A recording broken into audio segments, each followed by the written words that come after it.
ঘরের কর্তা যখন তার ছেলেকে বলে তুমি এটা করো, এটা করবা না, এটা হচ্ছে একটা গায়রতের কাজ।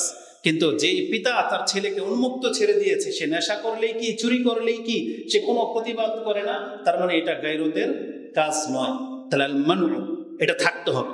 তাহলে গায়রতটা পরিবারের ক্ষেত্রে কোন দিকে আপনার নিষেধাজ্ঞা থাকবে তারা ব্যাখ্যা করেছেন, ইয়ামনাউহুম মিনাত তাআল্লুকি বিআজনাবি বিনাজারি আও হাদিসিন আও গায়রি। একজন পরিবারের কর্তা সে তার পরিবারের মহিলাদের ক্ষেত্রে পরপুরুষের জন্য একটা নিষেধাজ্ঞা থাকবে যে এরা এর সাথে কথা বলতে পারবে না, এদের দিকে তাকাতে পারবে না, এবং এদের সাথে ওঠা বসা মেলামেশা করতে পারবে না। মানে যখন তখন ঘরে চলে আসবে আর সেও বসতে দিবে, চা দেবে, একজন কর্তা সে এই অনুমতি দেবে না। বরং এই ক্ষেত্রে সে তার স্ত্রী, তার মেয়ে, তার বোনের জন্য অন্য কোনো পরপুরুষ যাদের সাথে তার দেখা দেয়া জায়েজ নাই, এমন কোনো ব্যক্তিকে তার ঘরে পার্সোনাল তার অনুপস্থিতিতে নির্জনে আসা যেমন পছন্দ করে না, কথা বলা পছন্দ করে না, এবং সে এটাও পছন্দ করে না যে আপনার মেয়ে ব্যালকনিতে দাঁড়িয়ে আছে আর পাশের বাড়ি থেকে একটা ছেলে তাকে দেখতেছে, একে অপরের দিকে তাকিয়ে আছে। একজন গায়রতওয়ালা পুরুষ পিতা কোনোদিন এটা মেনে নিতে পারে না। বরং অবশ্যই মুসলিমের ঘরগুলো পর্দায় ঘেরা থাকতে হবে। এটা হচ্ছে গায়রতের অর্থ। দায়ুসের অর্থ এটাও হাদিসে স্পষ্ট করা হয়েছে, যেটা আপনি মুসনাদে আহমদ 5372 পেয়ে যাবেন, যে আদ-দায়ুস কাকে বলা হয়? আল্লাযী ইউকিররু ফি আহলিহিল খাবাস। যেই ব্যক্তি তার পরিবারের নোংরামিটাকে মেনে নেবে এ হচ্ছে দায়ুস। তার মানে নোংরামি বহুভাবে হয়। ধরে নেন আপনার মেয়ে সাবালিকা, তার উপরে নামাজ ফরজ হয়েছে, কিন্তু তার পবিত্রতা অপবিত্রতার ব্যাপারে কোনো তামিজ নাই। প্রসাব করে পানি নেয় না, মিন্সের পরে ঠিকমতো পবিত্রতা হয় না, সালাত আদায় করে না, কাপড় পোশাক পবিত্র থাকে না, স্ত্রীর ক্ষেত্রেও তাই। এটা গেল একটা দিক। দ্বিতীয় দিক হচ্ছে সে ঠিকমতো নামাজ পড়ে না, বা হাতের নখ অনেক লম্বা লম্বা, মানে ইসলাম যেটাকে সাপোর্ট করে না এমন বহু কিছু তার মধ্যে দেখা যায়। তার মানে আপনি হলেন দায়ুস, যেহেতু এটা আপনি মেনে নিয়েছেন। আপনি দেখতে পান যে আপনার অনুপস্থিতি বা কিছু আপনার ছেলে ওদের বন্ধুদেরকে নিয়ে আসে, অথচ ঘরে ওর বোন আছে, এসে তারপরে একসাথে বসে আড্ডা করে কথাবার্তা বলে। আপনি পিতা হয়েও কিছু বলেন না, মা হয়েও কিছু বলেন না, বরং আপনি নুডলস বানিয়ে দিচ্ছেন, চা দিচ্ছেন, আবার বলেন যে গল্প করো, আর এই বয়সে মানুষ করেই। এটা যদি কোনো পিতামাতার বাক্য হয় তাহলে এই ঘরে ইসলাম তো নাই, তার লজ্জা শরম বলতে কিছু নাই। কারণ কোনো পিতামাতাই কথা বলতে পারে না যে এই বয়সে এগুলো করেই, এটা কোনোদিন বলতে পারেন এই কথা। বরং আমাদের কান বহু পরিবার থেকে শুনেছি যে ছেলে মেয়ে প্রেম করে ধরা পড়েছে, বাবার কানে যখন গেছে, মা বলে এই কথা যখন শাসন করে, তখন মা বলে এই বয়সে পোলাপানরা একটু একটু এরকম করেই। তার মানে এই মহিলার মধ্যে বিদ্যাও নাই, বুদ্ধিও নাই, যেটা আমাদের একজন শেখ এই ভাষায় ব্যক্ত করে, যে বিদ্যাও নাই, বুদ্ধিও নাই, ধর্ম তো নাই। দায়িত্ববান মা কোনোদিন এই ভাষা ব্যবহার করতে পারে না। তার মানে ইসলাম আমাদেরকে এমন ভাবে ট্রেন করেছে, এমন শিক্ষা দিয়েছে যে একজন মুসলিম তার আত্মসম্ভ্রাম বোধ বুঝবে না, এটা হইতে পারে না। তাহলে এটা হচ্ছে সংজ্ঞার দিক থেকে। এই দুইটাকে যদি আমরা এখন কম্পেয়ার করি তাহলে আপনার কাছে কি হবে? গায়রতের ব্যাপারটা এটা এত গুরুত্বপূর্ণ একটা বিষয়, এটা হচ্ছে ইসলামের একটা ফরজ বিধান, ইসলামের একটা ফরজ বিধান। দ্বিতীয়ত হচ্ছে যেখানে একটি পরিবারের শান্তি শৃঙ্খলার ব্যাপার আছে। আপনি কি জানেন যে অধিকাংশ সংসারে এখন অশান্তি শুধুমাত্র এই পরকীয়ার ব্যাপারটাকে নিয়ে, মোবাইল কেন্দ্র করে। হাজব্যান্ড কারোর সাথে কথা বলে, মহিলাও কারোর সাথে কথা বলে, এবং এটাকে কেন্দ্র করে প্রায় যতগুলো তালাক হচ্ছে বা ঝগড়া ফাসাদ হচ্ছে, এর মূলে হচ্ছে এটা। 50% কি 60% হবে শুধু এই কথা বলাকে, মোবাইলে চ্যাটিং করাকে কেন্দ্র করে হচ্ছে। তার মানে এই উদাসীনতা এটা আপনার ঘরের শৃঙ্খলাকে নষ্ট করে দিচ্ছে, অথচ আপনি চুপচাপ। তৃতীয় দিক হচ্ছে এটা একটি সমাজের শৃঙ্খলার ব্যাপার। আজকে যদি আমরা প্রত্যেকে দায়ুসের মতন হয়ে যাই, আমাদের সমাজ নষ্ট হওয়ার পেছনে আমরা প্রত্যেকে দায়ী। কারণ সবাই এটাকে মেনে নিয়েছেন। আপনার চোখের সামনে অমুকের ছেলে, অমুকের মেয়ে কাঁধে হাত দিয়ে রিকশায় মোটরসাইকেলে জড়িয়ে ধরে আপনার সামনে দিয়ে যাচ্ছে। আপনি বলতেছেন এটা অমুকের ছেলে, অমুকের মেয়ে, কিন্তু আপনি খবর রাখেন না আপনার ছেলে মেয়ে কিন্তু এটাই করে।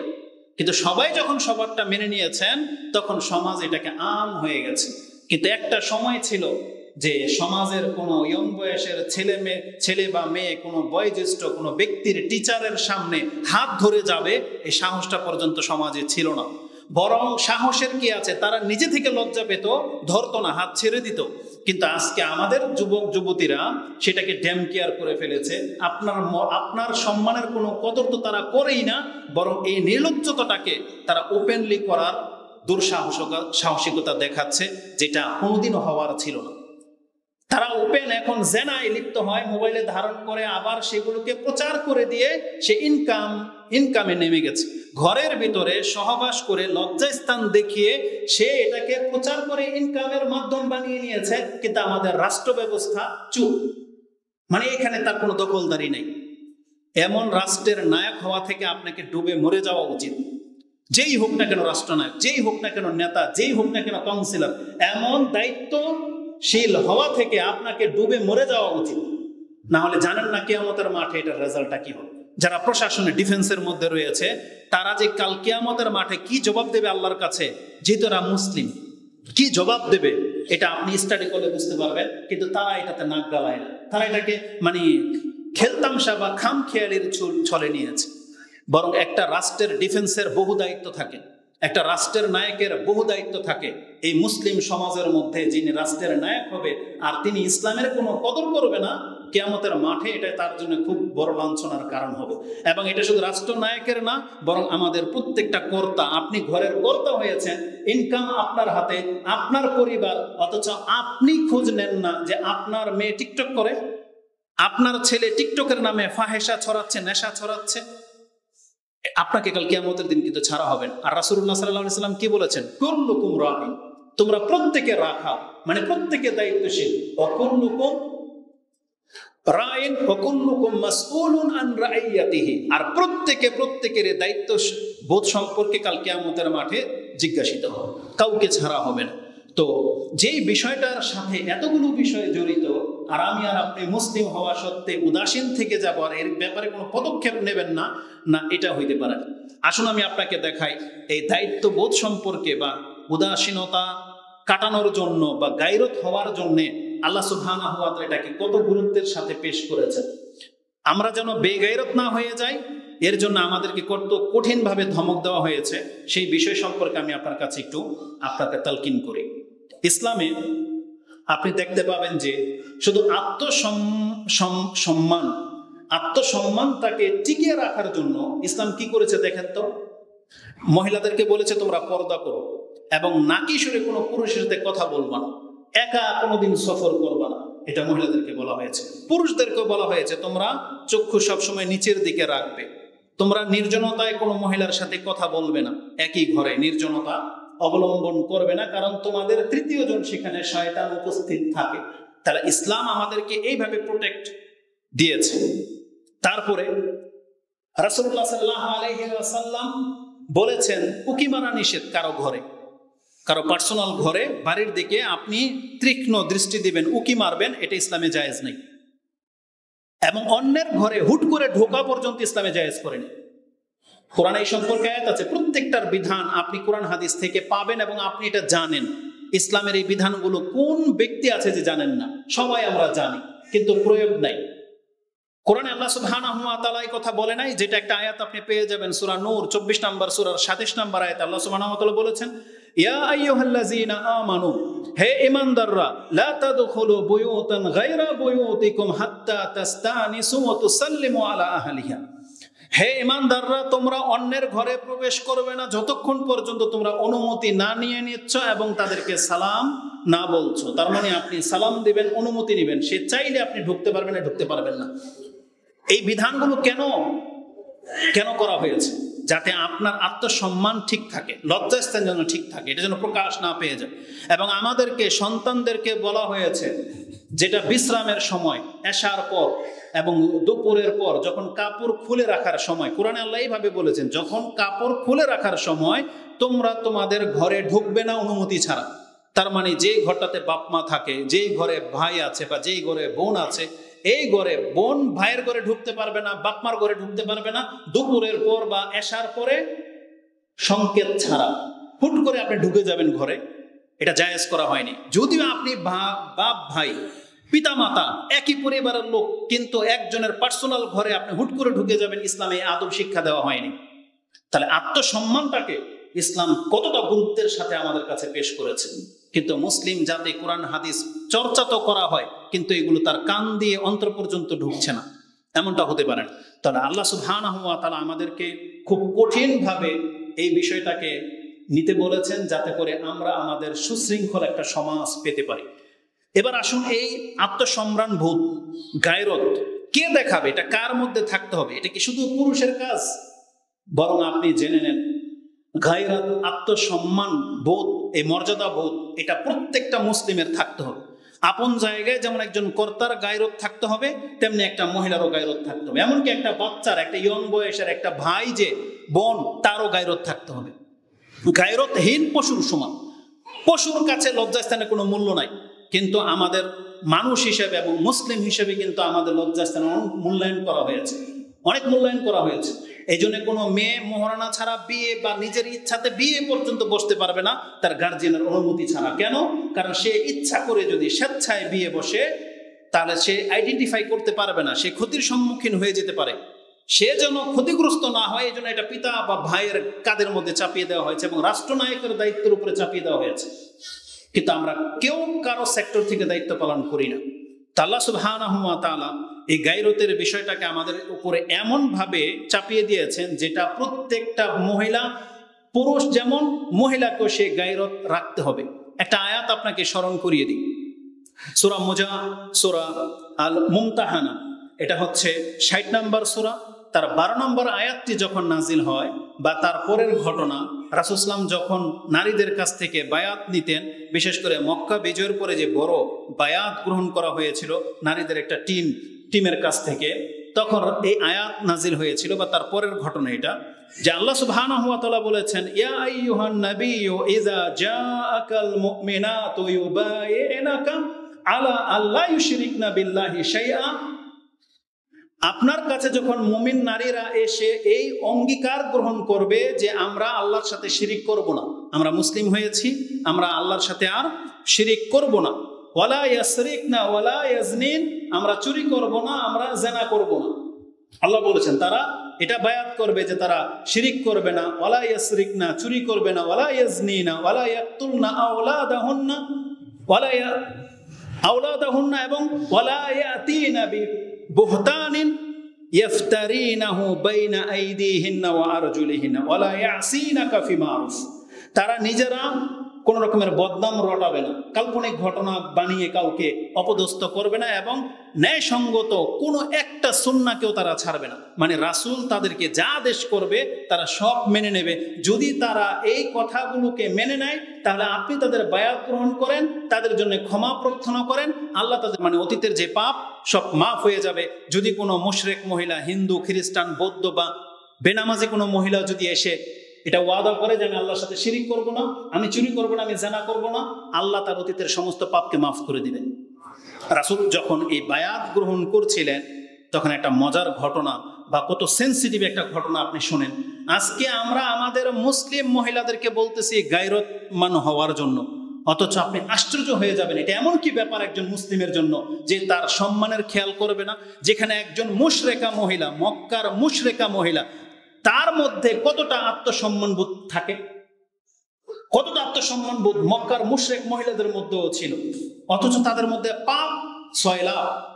তার আগে একটা পুরুষের কথা বলে দিই, উসমান রাদিয়াল্লাহু তাআলা আনহুর কথা তো শুনেছেন। তাকে যখন হত্যা করা হয়, তাকে যখন শহীদ করা হবে, যেই দিন তিনি হচ্ছে রাষ্ট্রের নায়ক, আর তাকে ঘিরে হত্যা করে দেওয়া হবে, তিনি তখন এদেরকে স্মরণ করিয়ে দেওয়ার জন্য কয়েকটা গুণবাচক শব্দ বলেছিলেন, যে তোমরা আজকে কাকে হত্যা করতে আসছো? এই ওসমানকে, যে ওসমান তোমাদেরকে ওই কূপটা খরিদ করে দিয়েছিল, যে ওসমান ওই যুদ্ধের মধ্যে 1000 স্বর্ণ মুদ্রা দিয়েছিল, রাসূল যার জন্য দোয়া করেছিলেন, যেই ওসমান তিনি বলেছিলেন যে আমি লা জানাইতু ফিল জাহিলিয়াতি ওয়ালা ফিল ইসলাম, আমি এমন একজন ব্যক্তি ওসমান যে জাহিলিয়াতের যুগে কোনোদিন জিনা করি নাই, ইসলাম গ্রহণ করার পরে তো প্রশ্নই উঠে না।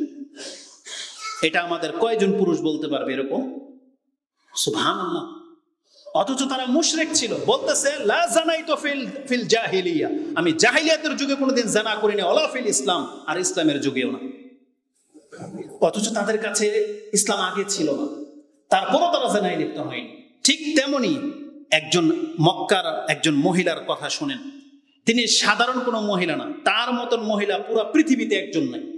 সে হচ্ছে ফেরাউনের সমতুল্য, মানে ফেরাউন যেমন জাজরাইল, ঠিক মক্কার একজন মুশরিকা মহিলা ছিল যার নাম হচ্ছে হিন্দ রাদিয়াল্লাহু তাআলা আনহা। যেহেতু তিনি মুসলিম, এই জন্য এখন তাকে আর ওইভাবে বলা যাবে না, কারণ তিনি এখন সম্মানিত একজন।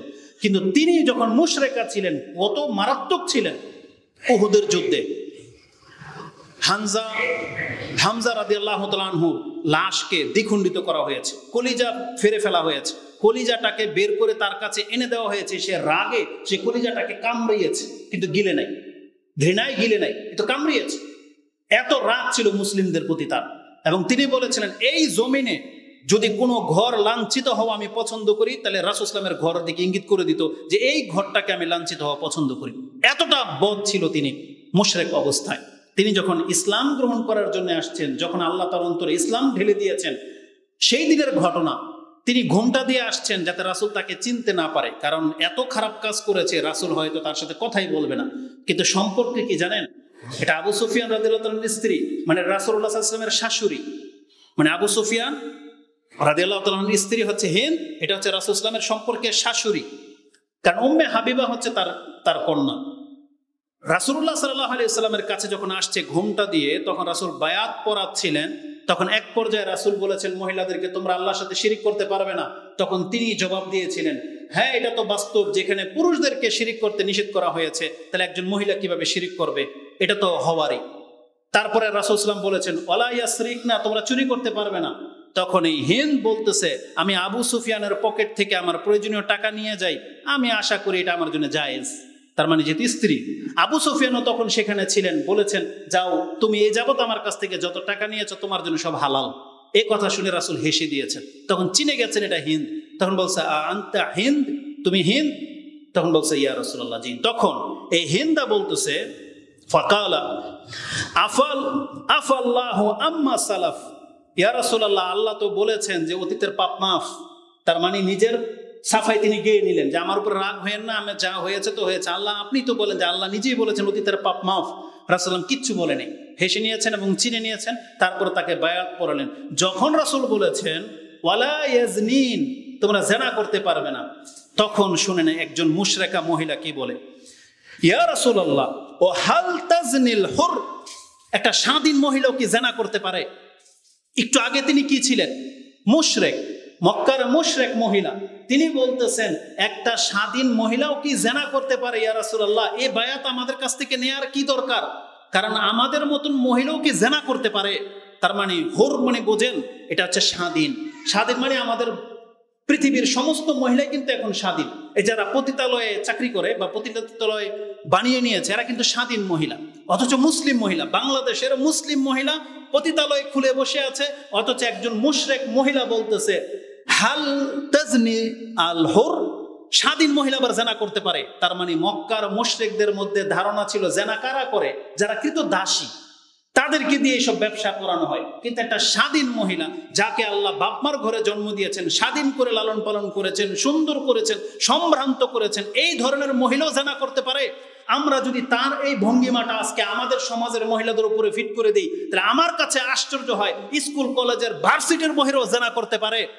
আর এটা যদি কম্পেয়ার করা হতো, তুলনা করা হতো যে কারা জেনা করবে, তাহলে গার্মেন্টসের মহিলার দিকে আপনি আঙ্গুল তুলতে পারতেন। যারা গার্মেন্টসে চাকরি করে, রাস্তার মধ্যে ইটের ভাটায় কাজ করে, এরা জেনা করবে না, তা করবে কে? কিন্তু এটা যদি আপনার আমার মেয়ে করে, যাকে আপনি এত লাখ টাকা দিয়ে ভর্তি করিয়েছেন, হোস্টেলে রেখে তাকে শিক্ষার জন্য, তার খাদ্যের কোনো অভাব নাই, পোশাক কেনার জন্য কোনো ব্যালেন্স তার বাকি নাই, ফাঁকা নাই, এই ধরনের মহিলাও হোটেল ব্যবসায় নিয়োজিত থাকতে পারে?